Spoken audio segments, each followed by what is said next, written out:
ವಿಜೇಂದ್ರ ಹಾಗೇನೆ ಯಡಿಯೂರಪ್ಪ ವಿರುದ್ಧ ಯತ್ನಾಳ್ ಸಮರವನ್ನ ಸಾರಿದ್ರಲ್ಲ, ಅದು ನಿಲ್ಲೋ ಲಕ್ಷಣ ಅಂತೂ ಕಾಣ್ತಾ ಇಲ್ಲ. ಅವರಿಗೆ ನೋಟಿಸ್ ಅನ್ನ ನೀಡಲಾಗಿತ್ತು ಶಿಸ್ತು ಸಮಿತಿಯಿಂದ.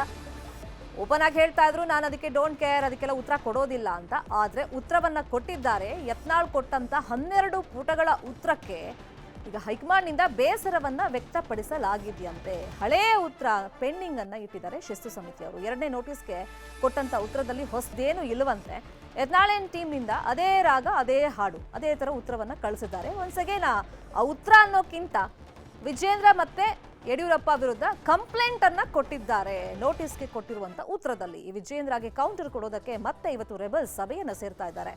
ಯಾವ ನಿಲುವನ್ನ ತಾಳಬಹುದು ಇವತ್ತಿನ ಸಭೆಯಲ್ಲಿ ಈ ರೆಬಲ್ಸ್ ಅಂತ ಸಹಜವಾಗಿ ಒಂದು ಕುತೂಹಲ ಇದೆ.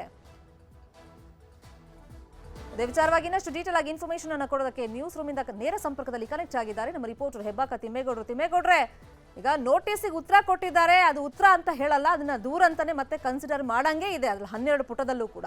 ಈ ನಿಟ್ಟಿನಲ್ಲಿ ಈಗ ಮತ್ತೆ ಇವತ್ತು ಸಭೆಯನ್ನ ಸೇರ್ತಿರೋದ್ರಿಂದ ಈಗ ನೋಟಿಸ್ ಅವ್ರ ಟೀಮಿಗೆ ಕೊಟ್ಟರು, ರೆಬಲ್ಸ್ ಟೀಮಿಗೆ ಕೊಟ್ಟು ಉತ್ತರ ಹೆಂಗ್ ಕೊಡಬೇಕು ಅಂತೆಲ್ಲ ಪ್ರಿಪ್ರೇಷನ್ ನಡೀತಾ ಇತ್ತು. ಇವತ್ತು ಯಾವ್ಯಾವ ವಿಷಯದ ಬಗ್ಗೆ ಚರ್ಚೆಯನ್ನ ಮಾಡ್ಬೋದು ರೆಬಲ್ಸ್?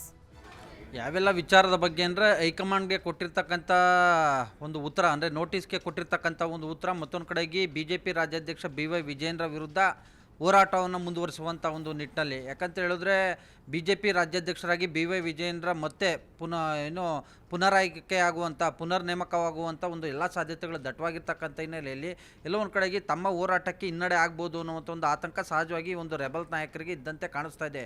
ಸೊ ಹೀಗಾಗಿ ಇವತ್ತು ನಡೆಯುವಂಥ ಒಂದು ಸಭೆಯಲ್ಲಿ, ಅಂದರೆ ಮಧ್ಯಾಹ್ನ 12 ಗಂಟೆಗೆ ಮಾಜಿ ಸಚಿವ ಕುಮಾರ್ ಬಂಗಾರಪ್ಪರವರ ನಿವಾಸದಲ್ಲಿ ನಡೆಯುವಂಥ ಒಂದು ರೆಬಲ್ಸ್ ನಾಯಕರ ಸಭೆಯಲ್ಲಿ ಇವತ್ತು ಗಂಭೀರವಾದಂಥ ಹಲವು ಪ್ರಮುಖ ವಿಚಾರಗಳು ಚರ್ಚೆ ಆಗ್ತಾ ಇದ್ದಾವೆ.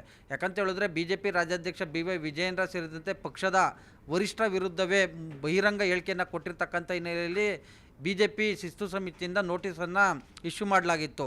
ಈ ಒಂದು ನೋಟಿಸ್ಗೆ ಸಮರ್ಪಕವಾದಂಥ ಒಂದು ಉತ್ತರವನ್ನು ಕೊಡದೇ ಇರತಕ್ಕಂಥ ಹಿನ್ನೆಲೆಯಲ್ಲಿ 12 ಪುಟಗಳ ಒಂದು ಏನು ಉತ್ತರ ಏನಿದೆ ಅದು ಒಂದು ರೀತಿ ತಾಳಮೇಳವಿಲ್ಲದ ಅದೇ ರಾಗ ಅದೇ ಹಾಡು ಎಂಬಂತೆ ಇರ್ತಕ್ಕಂಥ ಒಂದು ಉತ್ತರ ಅಂತ ಹೇಳಲಾಗ್ತಾ ಇರ್ತಕ್ಕಂಥದ್ದು. ಸೊ ಹೀಗಾಗಿ ಆ ಒಂದು ಏನು ಉತ್ತರದ ಕಾಪಿಯನ್ನು ಇದೀಗ 12 ಪುಟಗಳ ಉತ್ತರದ ವರದಿಯನ್ನು ಇದೀಗ ಶಿಸ್ತು ಸಮಿತಿ BJP ಹೈಕಮಾಂಡ್ ನಾಯಕರಿಗೆ, ಅಂದರೆ ಮೇಲ್ನಾಯಕರಿಗೆ ಸಲ್ಲಿಸುವಂಥ ಒಂದು ಸಾಧ್ಯತೆಗಳಿದ್ದಾವೆ ಅಂತ ಹೇಳಲಾಗ್ತಾ ಇರ್ತಕ್ಕಂಥದ್ದು. ಸೊ ಈ ಒಂದು ವಿಚಾರಕ್ಕೆ ಸಂಬಂಧಪಟ್ಟಂತೆ ಇದೀಗ ರೆಬಲ್ಸ್ ನಾಯಕರು ಇಂದು ಮಧ್ಯಾಹ್ನ ನಡೆಯುವಂಥ ಒಂದು ಸಭೆಯಲ್ಲಿ ಒಂದು ಚರ್ಚೆ ಮಾಡುವಂಥ ಒಂದು ಸಾಧ್ಯತೆಗಳಿದ್ದಾವೆ. ಒಂದು ವೇಳೆ ಏನಾದರೂ ಯತ್ನಾಳ್ ವಿರುದ್ಧ ಕ್ರಮವನ್ನು ಕೈಗೊಂಡಿದ್ದೇ ಆಗಿದ್ದಲ್ಲಿ ತಾವು ಮುಂದಿನ ನಡೆ ಹೇಗಿರಬೇಕು, ಮತ್ತೊಂದು ಕಡೆಯಾಗಿ ಮುಂದಿನ ಹೋರಾಟ ಹೇಗಿರಬೇಕು ಅನ್ನುವಂಥ ನಿಟ್ಟಲ್ಲಿ.